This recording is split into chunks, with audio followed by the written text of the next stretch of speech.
Okay, class, are you excited to learn about the brain? Not all at once. The way you're also attending is insane.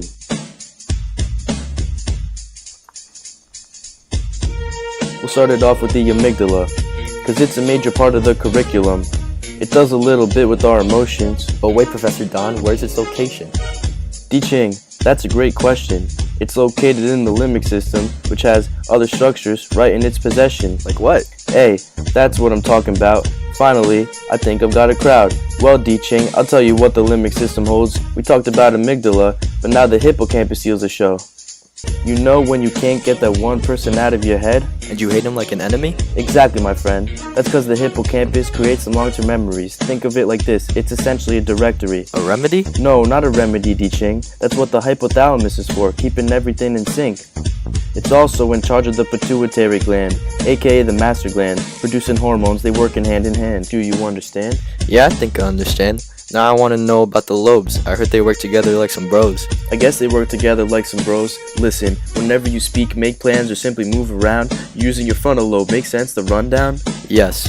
Here goes a wild guess. So parietal lobe receives sensory input for touch? That's right. You're sounding kinda clutch. And it's located towards the back of the head? 100% right to everything you just said. Are you hearing my voice? Yes? Great, give me a nod. That's because the temporal lobes are doing their job. And if you see me, then look at me, because your occipital lobes are hard at work, but they're working for free. Wow, very interesting, Professor Don.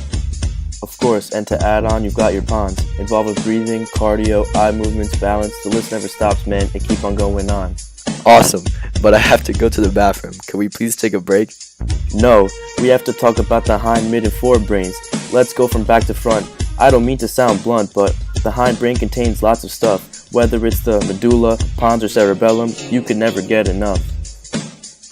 Well, what does the medulla do? The real question is, what doesn't it do? It controls heartbeat as well as respiration, just to name a few. I'm starting to get mad now, but how about the cerebellum? Hey, avoid the frustration. Cerebellum controls balance and coordination. And the midbrain is simply between the hindbrain and forebrain? If I said that was incorrect, I'd be insane. You're starting to look a bit bored, but don't forget it's just above the spinal cord. Wow, Professor Don, this is a lot. And to top it off, forebrain works with reason and thought. So what's next? Now we're gonna dive right into the cortex. They're all found in the lobes you thought you should know. The auditory cortex processes audio. So what do you think the sensory cortex is? Well, I don't know. Great, then here we go. The sensory cortex has info from the muscle and bones. Whoa. Yep, and better yet, we got the motor cortex. Now listen up. It controls our movements, even when abrupt. Lastly, right up in the occipital lobe, we got the visual cortex, don't you know? It processes visual info for us all, even for your average Joe.